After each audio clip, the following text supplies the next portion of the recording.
Welcome back to the BamaOnLine Podcast. Travis Reier, Senior Analyst for BOL, back with you. It is time once again for our latest installment of 3 for 3. The format here, well, 3 BamaOnLine staffers tackling 3 topics for the Alabama Crimson Tide in advance of its 2023 season opener against Middle Tennessee Saturday night at Bryant-Denny Stadium. Joining me once again this week, the exceptionally well-lit and talented Clint Lamb. Clint, I see a guitar there in the background. We talked about this a little bit before the pod, but are you karaoke, Clint? Can we throw like requests at you and you can kind of churn them out? Give us the background there with the guitar. If you throw out one particular song, if that's the request, then I can play like 3 chords of that song. And so that's, I would say that's more than most people, right? So you got me whipped.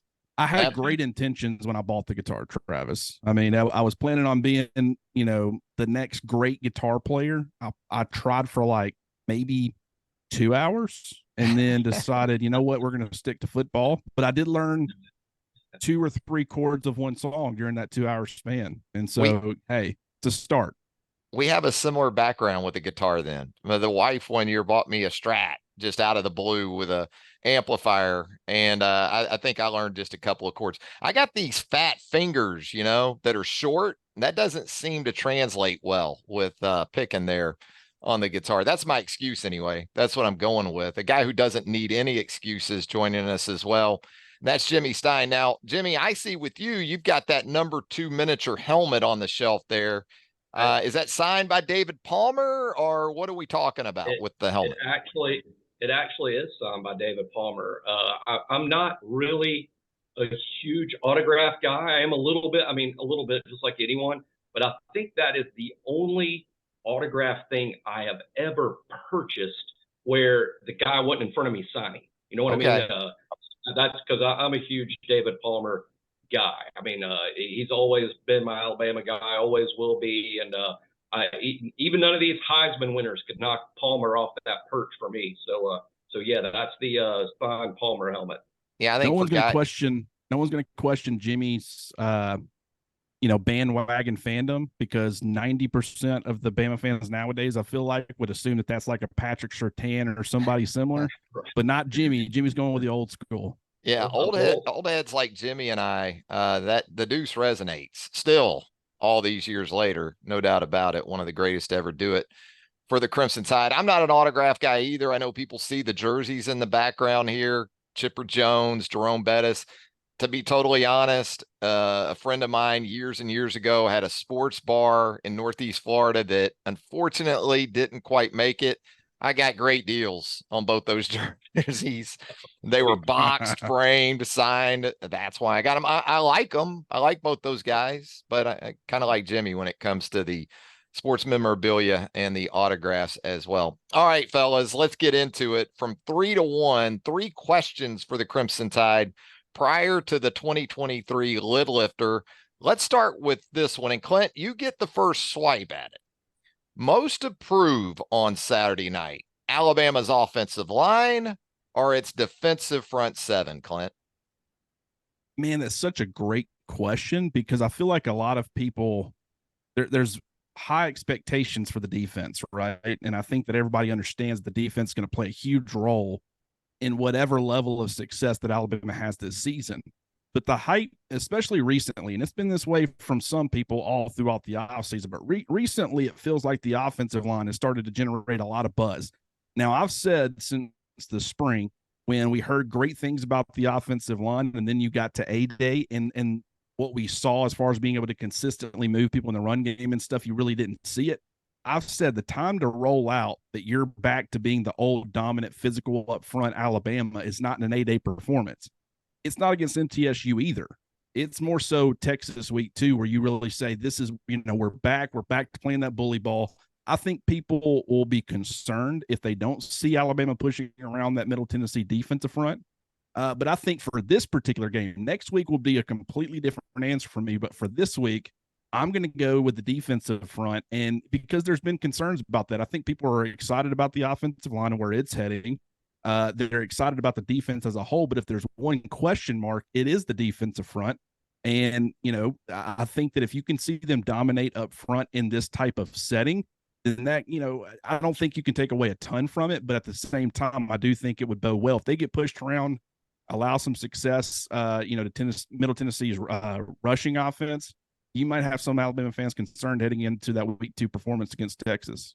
Yeah, and Jimmy, when you look at this Alabama defensive front seven, the combinations both up front and at the linebacker levels are intriguing to consider, especially when you think about the practice footage that Alabama released yesterday that showed what appeared to be Jahad Campbell in a black non-contact jersey. So when you start thinking about inside linebackers with Deontay Lawson and Tresman Marshall and the availability of Campbell, and then the depth that they have, talented guys, unproven for the most part.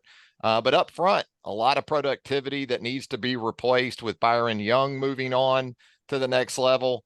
That being said, is it maybe still the offensive line for you? Which way do you go in this pick of fronts here on the offensive and defensive sides of the ball? I could have easily gone with either one. It's such a good question. I think both have a lot to prove. There's ample question marks, I think, on both sides. I'm going to go with the offensive line for this reason, though it's close, and Clint had a great answer.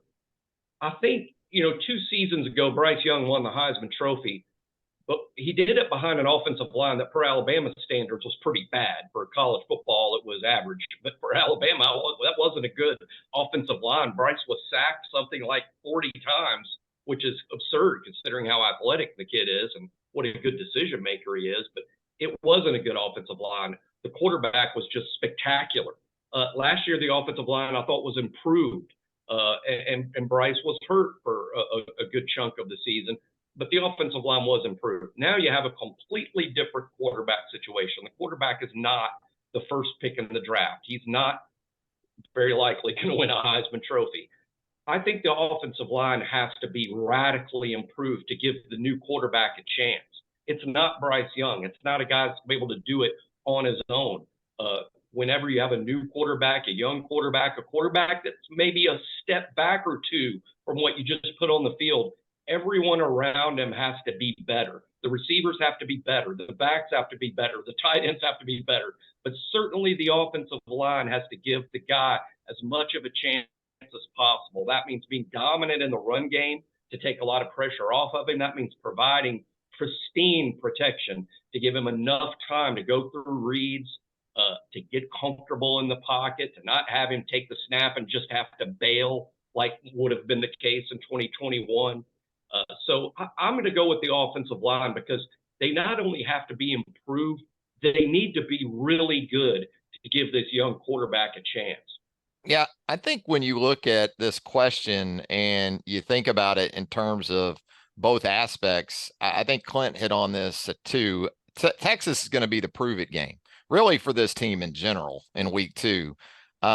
I think Alabama could run for 250 plus yards Saturday night against Middle Tennessee. And a lot of people will just look at it like, well, it's Middle Tennessee, even though the Blue Raiders did rank top 30 among FBS defenses and rush defense a year ago, and say, well, that's what Alabama's supposed to do.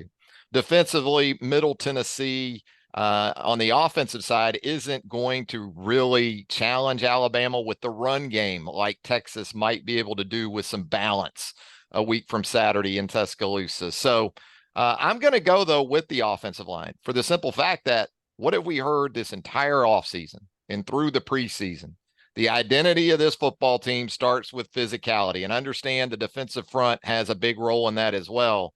But we've heard so much about this offense and this style of play that we're going to anticipate seeing under Tommy Rees in year 1.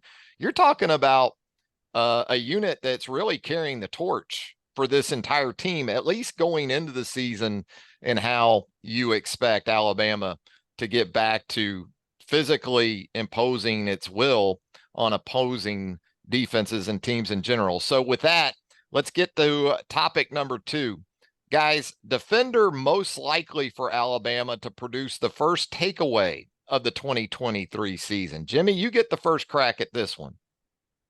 Yeah, this was fun. Obviously, it's a stab in the dark. No one knows what will happen. It could just be as simple as a defensive lineman pawing at the ball at the line of scrimmage, or a tip ball that's caught by one of the big guys or a front seven guy or a deep ball that's picked off by safety. But I tried to put some real thought into, okay, who is Alabama playing? What are they likely to do? And I foresee Middle Tennessee using a lot of quick throws in this game. I don't think they're going to try to establish the run. I think they're going to try to make a lot of quick throws to the outside to accomplish a couple things. Let's keep the clock running. Let's make this a short game, and let's get the heck out of here with our check. Or number two, let's not get our quarterback hurt. Let's not lose to Alabama and then lose the season in the same game because we got too many kids hurt. I think they're going to just do a quick pass game in order, like I said, keep the clock moving, keep the ball out of the trenches where guys could get beat up and worn out. So I'm picturing for the first turnover of the year, guys, a quick throw to a slot receiver, and Alabama's nickel corner, Malachi Moore, strips the ball out, causes a fumble, which is recovered by the Alabama defense. But I got Malachi Moore stripping a Middle Tennessee receiver near the line of scrimmage, and then let's just say Deontay Lawson comes up with the ball in the pile. How about it, Clint? Which way you going with this one? If it was a bigger game out the gate, I think Terrion Arnold would have been the safest choice, just because I feel like, like Quinn Ewers, if you're going to test those Alabama corners, you're probably going to look more towards Terrion Arnold than you are Kool-Aid McKinstry. So that would have been the safe answer. But I agree with Jimmy that I think it's quick, safe passes. Now, granted, MTSU's offense really has been built on a lot of explosive plays. Like, I don't think from a consistency standpoint, they're always there as far as being able to move the football consistently. But as far as, creating some big pop moments, I could see them trying something like that. But at the same time, look at Utah State last year. And I felt like they were a much better, more established offense than MTSU is going to be. But they were very safe and wanted to kind of do what Jimmy said, just, quick, efficient passing, run the clock, get out of the game as quickly as possible. I'm going to say that Alabama, dials up some pressure, tries to create some difficult moments for their quarterback. Everybody talks about how Alabama's breaking in a new quarterback. The Blue Raiders are too. And so I think they're going to try to force some pressure onto him. And it's a matter of, is it a Dallas Turner script that maybe like a Justin Aboybe is able to, jump on a fumble, something like that? Or does the pressure force the quarterback, the new quarterback to throw an interception or something? That I can't really answer. I'm going to go with the Aboybe fumble recovery based off of either a Dallas Turner or Chris Braswell sack. I'm going to jump on that Caleb Downs train like everybody else at this point, guys. This guy seems to have a knack for being around the football. Even as a senior last year on the prep level, I believe he had 5 interceptions. We saw him pick off a pass in the 8A scrimmage. Now, it was an end of half situation where Jalen Milroe had to get the ball into the end zone, and Downs was able to take advantage of that. But hey, at this point, why not Caleb Downs, right? And by the way, great feature by our Charlie Potter there at BamaOnLine.com with Caleb Downs. If you haven't seen that, be sure to check out Charlie's great work. But that's where I'm going to go. I'll tell you this too. Kevin Steele should know this Middle Tennessee offense better than anybody. At Miami last season, he was on the receiving end, unfortunately, of that blitzkrieg where MTSU threw for over 400 yards in that upset of the Hurricanes. MTSU scored 45 points. Now, 10 of those were kind of on the offensive side of things for Miami. A couple interceptions by Tyler Van Dyke really set the tone in that game, unfortunately, for But I think we even heard Rick Stockstill, the MTSU head coach, talk about it in recent days. We watched some of Notre Dame in terms of Tommy Rees. We watched some of Miami. Well, yeah, I'm sure MTSU did watch some of Miami from last year. And, for Kevin, what has this week been like from a prep standpoint? Because that MTSU film has been part of what Alabama's watched in advance of this MTSU offense. That's a great point about Kevin Steele. I think the answer you would get from Kevin Steele, and I'm not talking about the answer to the media, but I think if you went to Kevin Steele and said, okay, what's going to be different this year? Culture. I mean, Alabama hasn't lost one of these games since 2007. Miami, in the Mario Cristobal infancy of his program at Miami, the first thing he had to do was change the culture. That is not something that happens overnight. So I'm sure Kevin Steele feels a lot more comfortable with what he inherited at Alabama and defending Middle Tennessee than what he was trying to build at Miami. Hey, Kevin, it's sort of already built here. We could use some help, could use some wrinkles, could use some renewed emphasis on things, but it's already built here. Yeah, MTSU had 6 pass plays of 40 yards or more last season, the entire season. 4 of them came in that win over Miami, down there in the Miami area. So plenty to consider there with this MTSU offense. I think Clint also hit on it. It is an MTSU offense breaking in a new quarterback. A couple of 3 receivers have moved on, but you got a couple of guys that were very prominent in that offense a year ago that will be on the field and will challenge an Alabama secondary, as we know, breaking in several new faces across the board. So as we wrap things up with our topic du jour, number 1 on the list this week, guys, without a shadow of a doubt, Jalen Milroe will take the first snap at quarterback for Alabama on Saturday night. What's your confidence level in that particular statement? And Clint, we'll start with you. What's the scale? Is it 10 out of 10, 100 out of 100, 1,000 out of 1,000? Either way, I'm going over that. I feel pretty confident that it's going to be Jalen Milroe at this point. And I mean, the fact that nobody else stepped up, and Nick Saban talked about it in fall camp, force us to play you. And I think that, all of these quarterbacks are doing some good things. They're all still struggling a little bit. I think that the best remedy for that is to just get them out there, let them, trial by fire, and just see how they grow and develop. And I think all these quarterbacks, I say all, I think at least 2 of them are going to get an opportunity with the game, quote unquote, still in doubt on Saturday. And it could even be 3. I don't know. I wouldn't necessarily go that far, but we'll see how it plays out. But at the same time, no one has taken the job from Jalen Milroe, who was the backup last year. He's got the experience. He got the start. He's been in the system. And so until one of these other guys steps up and takes it from him, which even if that happens on Saturday and Milroe is the first guy to take the first snap, that doesn't mean that he's going to take the first snap of every game moving forward. And Nick Saban has said that multiple times. So it's all about development. It's all about continued competition. But I would be shocked if Jalen Milroe was not the one taking the first snap on Saturday. What about you, Jimmy? What's the confidence level in Jalen Milroe taking that first snap against MTSU?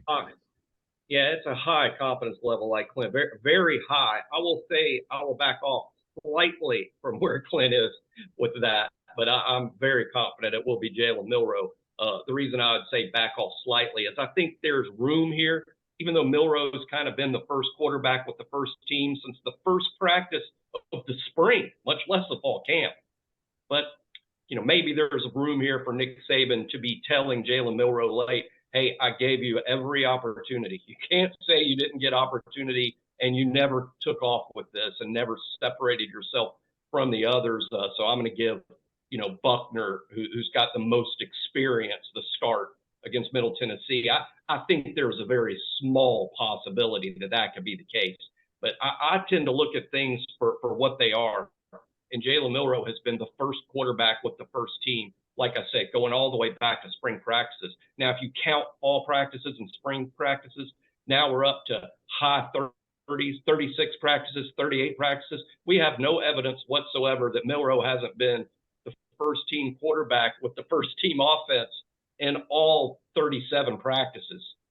So I'm very confident it's Milroe. Otherwise, we would have wasted, frankly, a lot of valuable reps there. So I think it's Jalen. I think it's always been Jalen. And I'll also will throw in, guys, I think there's this idea that you go and get Buckner or there's this open competition just simply because Nick Saban doesn't talk about it. That doesn't mean that Jalen Milroe hasn't clearly been the best quarterback of the 5 since the spring. And I think personally we shouldn't be surprised at all if Jalen Milroe plays really well Saturday night. Yeah, hey, Travis, can I change my answer? Okay, go ahead. I want to leave a slight opening for the possibility of bringing back the Wildcat. I'm going to go 0.01% chance that they go 2 running back and get crazy with this. You want to slam the football. Now, I mean, at that point, you might as well start Jalen Milroe because he'd probably be your best option in that package too. But yeah, I agree with Jimmy. Maybe I'm getting a little too overconfident here, but it would be a lot of wasted reps that you've spent on Jalen Milroe if you plan on heading in a different direction. Yeah, wasn't it Mark Ingram in the 2009 opener against Virginia Tech? McElroy was in the game. He just wasn't lined up at quarterback, technically, I think, in that opener in Atlanta all those years ago. So I'm with you guys. And I think the second scrimmage, what we were able to gather from that, sounds like Jalen was in a good spot to at least start the season as the number one guy coming out of that scrimmage because of what we heard about reps and his presence with the first team offense and the fact that it was kind of a limited performance for Jalen Milroe, as if we understand what we've got with you. This is the situation for now. Now, what we talk about a week from now, perhaps in relation to the quarterback situation, could be a good bit different. I'll say this. MTSU, I think we all expect to put a lot of guys up there and say, we know you've talked about physicality. We know you've talked about your offensive line. We know about your running backs, but you're not just going to line up and pound the rock against us. And with that, I think there's going to be some one-on-one opportunities across the field. And Nick Saban's not going to look at Tommy Rees and say, don't take shots if those are the opportunities, because you have to be able to hit on those. It goes back to what we talked about throughout this offseason. It's convenient and it's comforting to think, you know what, we can just pound the rock and that's it. That's not realistic. You're going to have to hit some plays, and it's not just on Jalen and the quarterbacks. It's on these receivers too. You know, there needs to be, as we've heard and talked about, Clint, a lot more consistency from these receivers. And I think the potential is there for Alabama to hit on 4, 5, 6 explosive plays on Saturday night. Question is, quarterback wide receiver combination, can they do it? I mean, you've had a lot of different quarterbacks taking reps. You've had a lot of different running backs back there, pass protection, contributing in that way, being receivers out of the backfield. You got 6, 7, 8 receivers. You got 4 different tight ends. There's been so much competition and rotation. I think that as you start to condense this a little bit, I don't know how much they'll condense it. They might use 4 running backs and 4 tight ends and, at least 6 receivers or maybe 7 receivers. I highly doubt it'll be 8, outside of just mop-up duty. But as you condense this a little bit, I think the efficiency and the timing and the chemistry really will start to grow. But you're right. It falls on more than just the quarterbacks as far as being able to get the job done. There's been throws in practice from what we've seen and heard that were great throws. And quarterbacks that are trying to build their confidence, you've got to be able to help them out and make those catches when they are on the money to try to do that. And so I'm not as concerned about the drops as maybe the numbers would indicate based off of coming out of scrimmages and the open practice and A-Day and all that. But it is something that needs to get cleaned up. And I think that when you look at this group as a whole, explosive plays, they're going to want to run the football effectively and consistently. They want to be able to, it's very difficult to create a physical, tone setting offense when you're just dropping back and throwing the football 50 times a game. When you're slamming it into the opposing defense, 50 plays out of the 75 that you're running, which I don't think it's going to be that kind of percentage, but a high percentage, that's where you take, impose your will, take the will away of the defense. And I think Alabama is going to want to do that. But what will set that up for consistent success is not just constantly slamming it up against the wall. It's creating opportunities where the defense has to respect certain aspects of your passing game. And I think that, you're going to see some shot plays and trying to play some complementary football on offense that really helps and alleviates some of the concerns as far as teams stacking the box and things like that.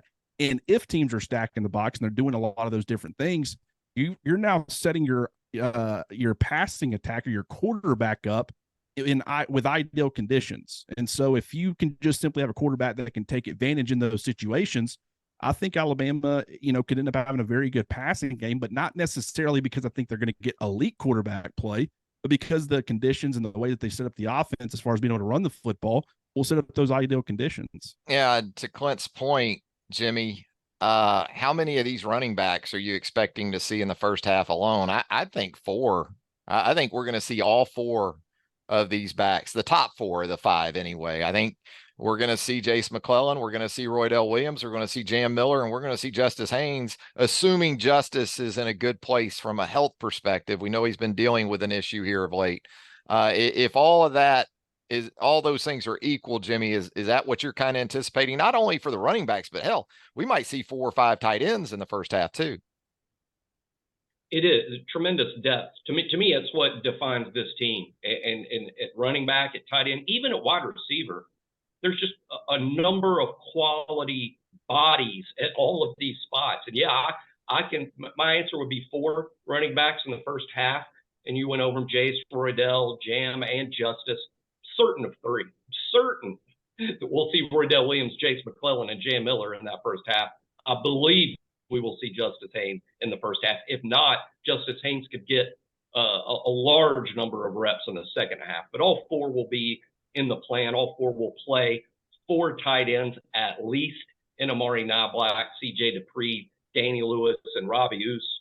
And I think as many as 6 receivers for sure will all play in the first half. Burton, Brooks, Benson, Bond, Prentice, and Law. I see them all playing in the first half. That's a lot of skill position players, but it's what Alabama, I think, brings to the table the most in 2023 is a depth of talent at all the skill position spots.